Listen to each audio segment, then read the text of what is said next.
This video was sent to me by a viewer. Hyper optimization has ruined gaming for good.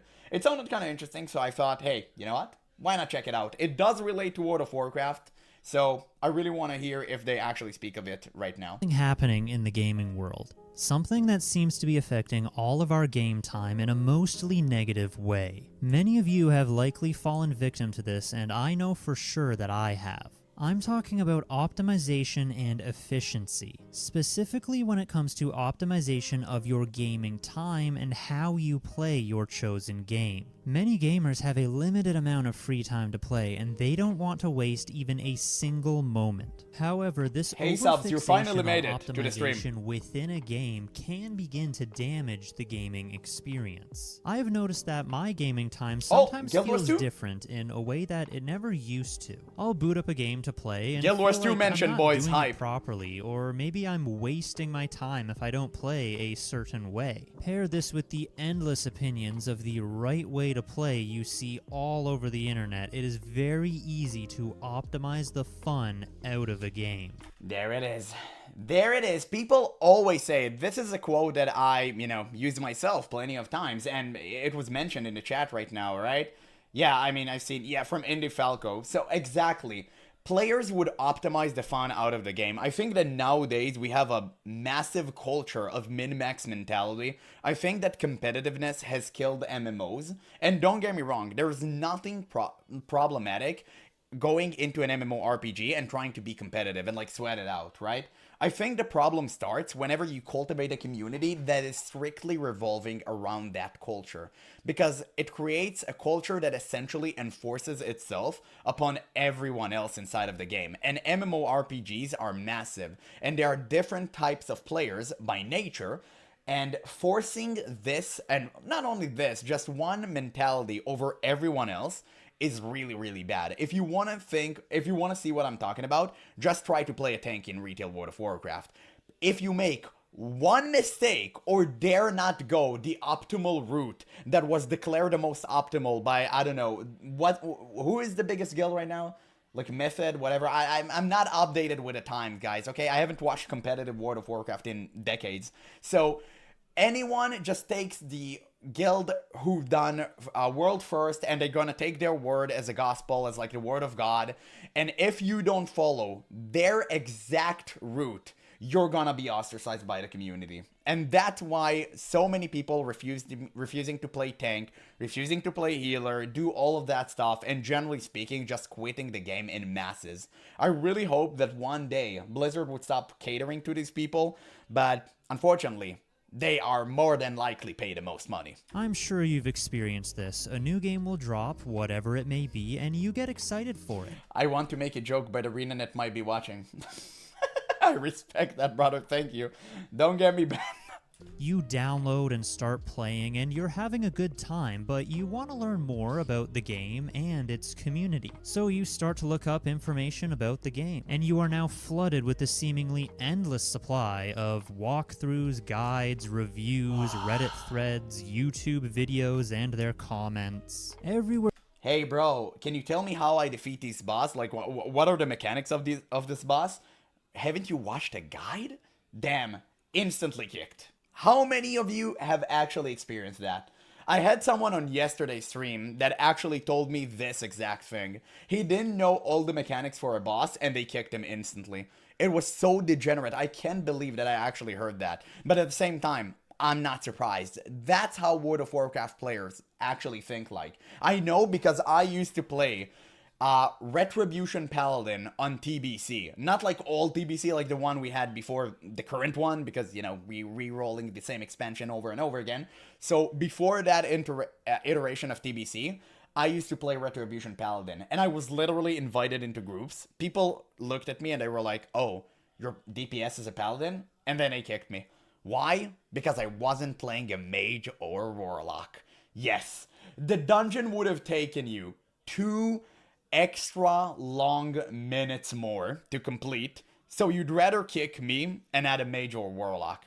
Wow, truly, World of Warcraft community are a bunch of civilized individuals. Yes, that's the word that I intended to use. Where you look online in the gaming space, you will find all this information about how Don't worry, once AI is implemented inside every game, we don't have to think for ourselves anymore, just become human batteries. I know. I'm waiting for that day so I can power up my WoW character without even existing, right? It would be just me sitting on a chair, like being farmed as battery. And Magni would still call me the champion, and I'll be happy. How you are supposed to be playing the game. And before you know it, you are no longer playing the game, you are simply following a formula to optimize your way through it. And once at the end, or end game, you realize you didn't really even enjoy your time getting there because you weren't really playing through the game for yourself. Some people say it's not about the destination, it's about the journey. But if you fall victim to this hyper-optimization problem, you won't enjoy the journey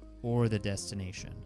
First, I want to take you back to a time when hyper-optimization was not really even possible. All these online resources that would shape how you play and think about a game were not there. Judging by viewer analytics, I'm sure most of you remember how this was. When gaming consisted of buying a physical copy, taking it home, and then playing the game for yourself. Having to learn the game by your own experiences. The ability to watch a guide video to quickly fast track through a section was not really a thing. You played the game for yourself, free from this outside influence. In this era, you would quickly learn which games were your favorite and most fun for you. If you decided to optimize your playthrough further, that would be your own decision and it would be based on your own experience, not the opinions of other players trying to push their playstyle onto you. Now let me be clear. Absolutely, and he's so right about that. Nowadays, I'm trying, and, well, not trying, just really doing, all by myself. Whenever I try out a new game, and there's like a talent tree, whatever, something that you need to actually think and do and customize by yourself, I never look at guides. I played PoE 2 recently, by myself, for the first time. I've never touched an ARPG before, not even Diablo. That was my first. And I did a lot of mistakes, okay? Like, I did a lot of mistakes there, but it was so fun learning, and I respect numerous times, but it was worth it. Why? Because I've managed to come up with a build by myself, and it felt 10 times better than if I would have just watched some person guide and followed everything like a robot. So it is really important that you customize your own build because it's yours, and even if it's bad, it is still belong to you.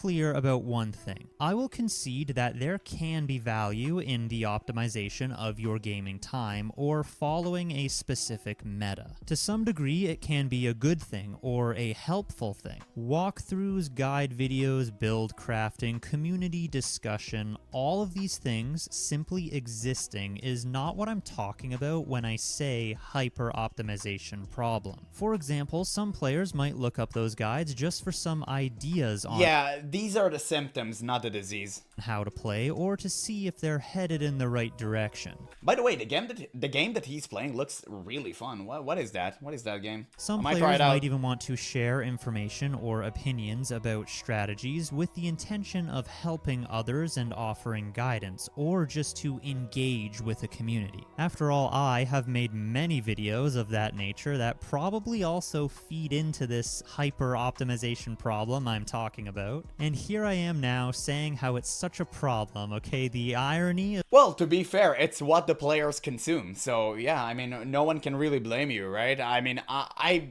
don't make this type of content, but I do make content that talks about it. So, I mean, it is what it is, man. It's just the current climate. Like, I understand. By the way, I'm going to play Guild Wars 2 after this video. The situation is not lost on me. I also understand that optimization and theory crafting is how some players make their fun. So once again, I will concede that there can be value in the optimization of your gaming time. I have just noticed that across many different games, communities can get to a point where they have optimized the fun out of the game. Not just for themselves, the longtime dedicated players, but for casual players or new players as well. This could be with many different game mechanics, systems, or features. Things such as character skill builds, equipment loadouts, methods to complete a level, even things like mini-games or achievement points. If it's part of the game, someone has probably figured out an optimal way to get through it. And for the most part, this focus on optimization can optimize the fun out of the game. Probably one of the biggest instances of this hyper-optimization problem comes from players that try to spread this optimization to others. For whatever reason, a large portion of a community has decided that there is a correct way to play and all others must do this too. Those who don't will be treated as lesser and might be subjected to toxic ridicule from others. All of this can be spread by forum posts, Reddit threads or arguments, in-game text or voice chat, even leaving comments on videos or guides that present the game in a way that isn't the exact way they would do things. And you know what is the WoW player's justification for it? Oh, if you're not playing optimally, you're wasting my time. So yeah, I'm gonna ostracize you and I'm going to treat you as a leper because you wasted my time. I mean, when MMO players became so self-absorbent, they forgot it's an MMO RPG, right? You're not alone here, Chief. Some other people want to have fun. You have to find the equal value. But no, WoW players don't care about that because they have massive, hyper-inflated ego because their entire life are in shambles. They were never good at anything. And now the only thing that gave them a modicum of respite is the thought of being good at a video game. So being toxic to other people is just, you know, a byproduct of them being a living fiend. So it's unfortunate. And by the way, I'm a WoW player, okay? Like, I know. But it's so frustrating to see that the community I once knew and loved is becoming this abnormal monstrosity. I've even seen live streams where a streamer is playing a game for the first time and already there are chatters that talk about how the streamer is not playing with a properly optimized the Discord build. is in the description. I've even noticed this you can join on my own videos. People will drop comments going into detail about the slight differences they say are needed. Even though many of those changes would be redundant to the majority of players, but even still they continue to press that things can and should be optimized further. I can give an example that I think illustrates this issue of forcing. WoW players aren't even good at video games. They are just good at paying a subscription fee for decades. Delete that comment right now, okay? I don't want them to see. I don't want them to know. And I'm too generous to ban you myself. Optimization onto the community. Because you are goddamn right. I like to play Space Marine 2. In this game there are 3 types of melee weapons: block, balance, and fencing. The difference being the window of time you have to land a parry, with fencing having a large window, balance having a smaller one, and block not being able to parry, just block. That is an oversimplification for the purpose of this video. A lot of players, myself included, prefer fencing simply because they are easier to use, even though block weapons have the potential to be the best since they can put up the best DPS numbers. The community would debate, and still does, at length about which weapons are best and which ones you should and shouldn't use. These debates sometimes getting to the point where players will drop massive essay-long responses in favor of their preferred weapon. Earlier in the game's lifetime, yes, you have to justify why you're having fun a certain way, of course, because that is the epitome of video games. You have to justify having fun your own way. Wow, like, no, my way is better. No, you see, that is why my way better. And there's like 2-hour-long essays that nobody really cares about, and both of them contributed nothing to humanity. So just shut up and have fun, for the love of God. There was a pretty strong divide between players who favored each weapon type. You would often see arguments from one side complaining about how another weapon type is bad and not worth using for whatever reason. One opinion I remember seeing echoed quite a bit was that fencing was a crutch for bad players who are too lazy to learn the parry system. Guys, if you ever play Dark Souls, this discussion is as old as time itself. I mean, I remember, like, Gwyn the Firelord, right? The last boss of Dark Souls 1, like the first game, right? Like, just Dark Souls, it's not 1, just Dark Souls. And if you defeat him by parrying, then people tell you, oh, can dodge? You're trash. If you defeat him two-handing and dodging without parrying, oh, you can parry on time, you noob? You can't get away with it. Each turn you go, you get flinged by morons. So what are you supposed to do? Just shut out the noise and have fun. Because every single time you are going to encounter a degenerate player that is going to enforce his belief and way of playing upon you, and the best way possible to enjoy a video game is just play on your own terms. And that's it. Even if you are playing suboptimally, who cares? If you have fun, go for it, boo boo. It's fine. Many fencing users pick fencing because it just so happens to be easier to use and therefore they have more fun. But then if they try to get involved with the game's community, they'll start to see this discussion about fencing being perceived as lesser, which may lead those players feeling like they need to use a different weapon that they're not comfortable with, ultimately leading to worse performance and having less fun. I'll admit it happened to me. I had a bit of a stretch where I forced myself to try and use balance and block, even though I was more than happy to just stay with fencing. Feeling pressured to use a different weapon type you aren't comfortable with might even make the game feel stressful, as you try to keep up with what the community perceives to be the correct way to play. However, if a game is no longer fun and is stressful to play, you're not likely to play at all. Now, I will give credit, the Space Marine 2 community has improved and become much more accepting when it comes to picking melee weapons, especially after things were reworked to interact with each weapon type a lot better. This whole thing, of course, is not exclusive to Space Marine 2. It happens all across several different games. I have seen communities behave this way for Space Marine 2, Marvel Rivals, Guild Wars 2, Elder Scrolls Online, Helldive. Yeah, while that even a game like this was policed by Optimizer, it's everywhere because it's the current climate. People in general have been conditioned to just think in a way that is so rapid and, oh, I have to be at the top of my game at every single moment. It's not a gaming thing even, it's just real life nowadays, right? Because of, it's being enforced by social media and all of these other platforms, and eventually it seeped into video games. But it's not strict to video games, like everyone thinks this way, right? Like, okay, if you talk about finance, like, oh, I gotta be the wealthiest. I gotta do the most amount of money in the shortest time span possible. Otherwise, I'm going to be seen as lesser by my peers.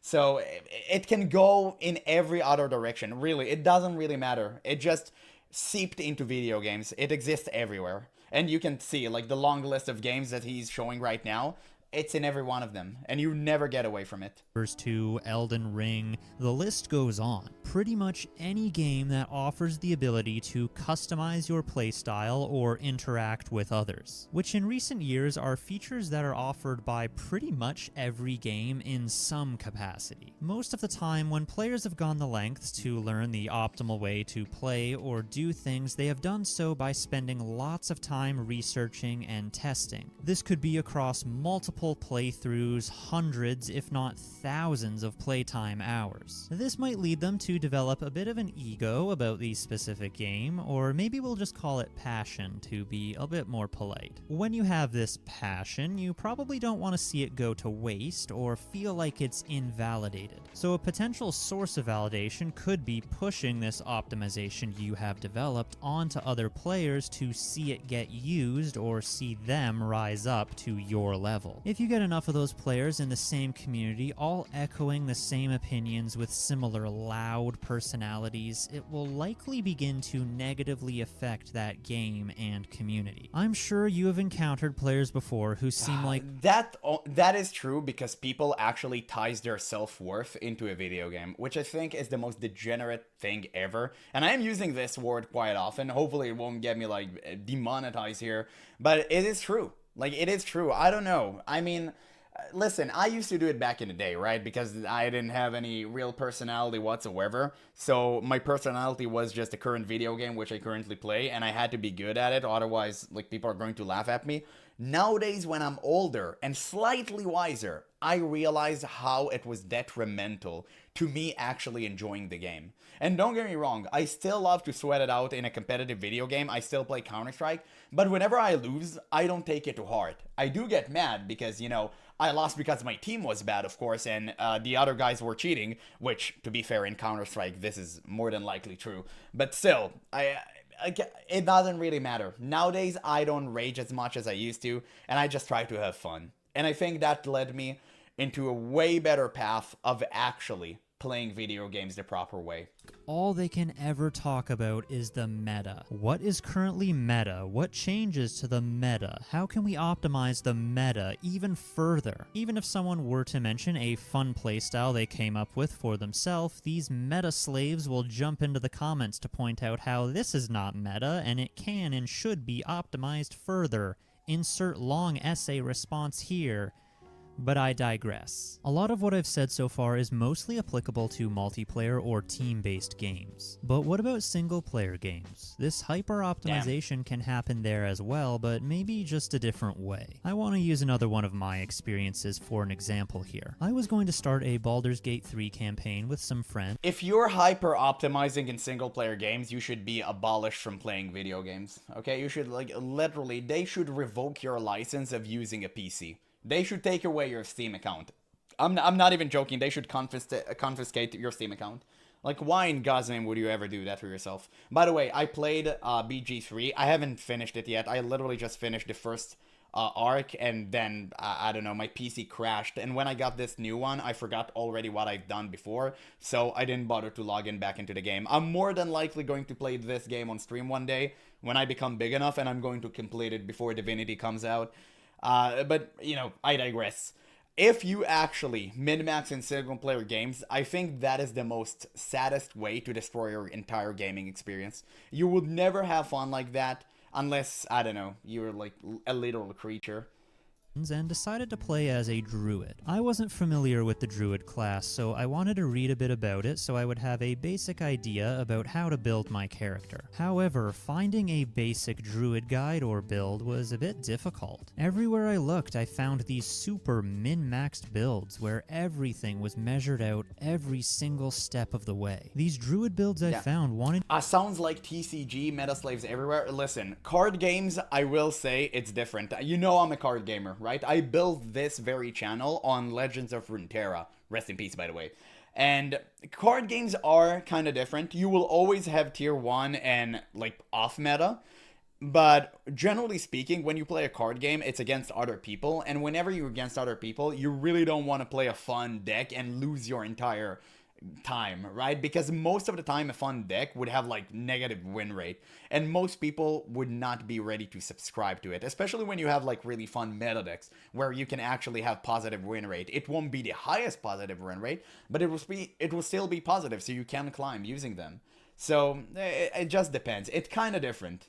You to start with 2 or 3 levels in a different class before even becoming a druid. All I wanted was to see an example of how someone might build a druid so that I would have a starting idea of how to do it for myself. And instead, all that was available was these excessively try-hard min-maxed builds. No, bro, you gotta go to this mountain at the first stage and take this flower because it gives you a new ability, and if you take that, you can speak with animals, and if you can speak with animals, you can go here and talk to this cat, and he gives you another ability that actually goes really well with that ability, which you take from another class. Like, bro, please, shut the hell up. Let me play the game. The reason I bring up this experience is that I think it's quite relatable. There are many people that want to play through a game for themselves, but they don't necessarily want to go in completely blind. So looking at a quick guide is of interest to them. Like I said before, a little bit of optimization can be a good thing. But this hyper-optimization creeps in again to make it difficult to even learn a little basics about getting yourself started, since a lot of this hyper-optimized content gets pushed to the front since it gets a lot more interaction from these highly active, dedicated players. Now, you may have noticed there is a simple solution for all of this, and that's to ignore what other people say and just be yourself. Which is an obvious solution,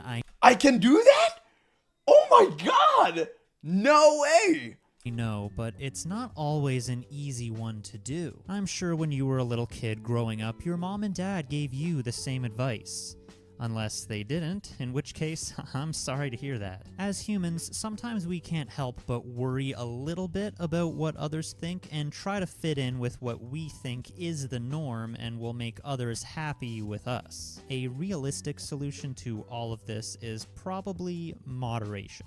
If you are wanting to be involved in a game's community, take whatever information is fed to you there in moderation. Allow yourself to learn, but also not be Oh, I thought he meant moderation and like ban everyone who disagrees with you and I don't know, like cultivate your own weird community. But okay, fair enough. Fair enough. controlled by it. Remember that there can be value in the optimization of your game time, but there can also be damage in it as well. Trying to follow the meta too closely or all the time can lead to less fun or even less versatility in a game. An example of that for me is Helldivers 2, which is a game that's generally known for its variety of playstyles and lack of a hard set meta. I, however, found myself reading about loadouts a little too much and followed them exactly to the letter. Never like, Helldivers has meta? I mean, I thought it's a game about like blowing aliens up.